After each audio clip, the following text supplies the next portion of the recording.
I mean, I got to ask you the question first and foremost. Do you live on a farm? I do not live on a farm. No, I live in Nelson, right beside the sea, but I spent a lot of time on a farm when I was growing up. Yeah, up near Collingwood at the top of the South Island. Yeah. Awesome. And what inspired this book? Your childhood? Like you wanted to write a tale for kids to kind of experience what farm life was like? Yeah, it was really just I wanted to revisit that farm because it had such an impact on me growing up. It was near the Cahokia Lakes, and it was just such a beautiful place. And there was just so many kind of different environments that I wanted to cover in the book. Like wetlands and little pockets of bush and all the different animals that you would encounter on a typical Kiwi farm. Yeah. And I mean, Mm. it's obviously quite important to you to represent New Zealand landscapes quite authentically and wildlife in your work. So, how did you, like, what were some of the strategies that you employed when you were putting this book together to make sure that it was really authentic to what you experienced growing up?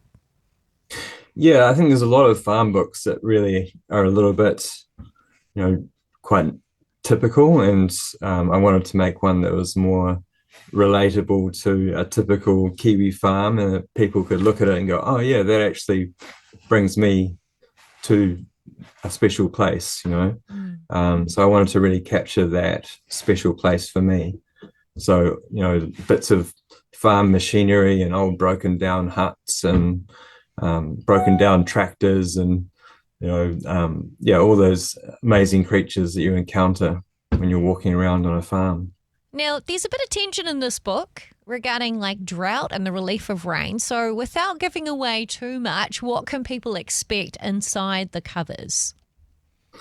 Yeah, you don't want to give away the final page, but yeah, the whole thing is that it's a farm that's having a drought, and that all the creatures are kind of suffering a little bit because of the lack of water. It hasn't rained for a few months, and yeah, you can probably imagine what happens at the end.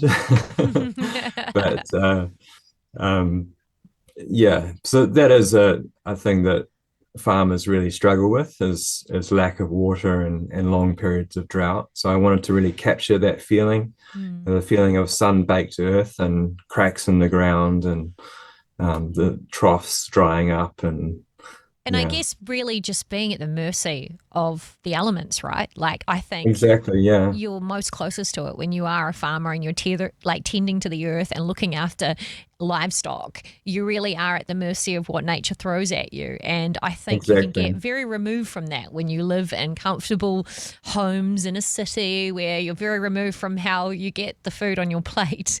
But yeah, that's right. let's talk about your illustrating and your writing. So you've done both here. What do you prefer?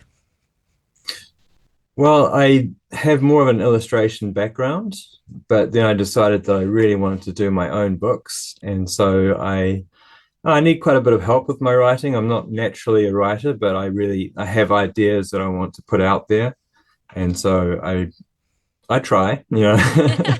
But Well, you more than tried with this. I mean, not only is it a yeah. story, but it actually rhymes as well, which is quite clever because that's how it stays in your mind. So, yeah, what made you decide to lean into to rhyme with this one?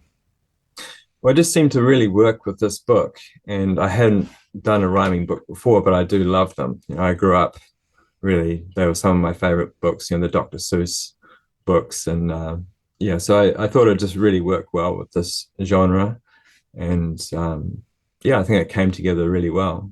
And who is it for? Like, obviously, adults can enjoy and appreciate it, but what's the target age range specifically for this book at home on I the think farm? younger kids would, maybe 4, 5, 6, 7, even 8 year olds, but yeah, probably up to about 7 year olds, I think, would really appreciate this the most. And really, but anyone, I think, when they flick through it, will it'll bring back memories for them, hopefully, and sort of bring them to um, their own farm experiences and spark those memories. And Yeah. just quickly, for you having grown up on a farm, what's your favorite memory of being on the farm? Oh, I didn't grow up on a farm. Oh, No, I just spent holidays on a farm. So I don't actually have a farming background, but just being on this farm over the Easter holidays, that really had an impact on me, as I think a lot of Kiwis experience. You grow up in the city, but you also have farm experiences that really stay with you. So, And what was yeah, your favorite thing about being on that farm? Just roaming the landscape and going from the lakes, the wetlands, then up into the cliffs and exploring pockets of bush, and going to the beach, and you're just having those days of freedom over the summer, and just roaming the landscape. And as a kid, that's so magic, isn't it? Amazing. I hope you enjoyed that as much as we did. Yeah, don't forget to like and subscribe and turn your notifications on so you don't miss the next video. We'll see you in the next one.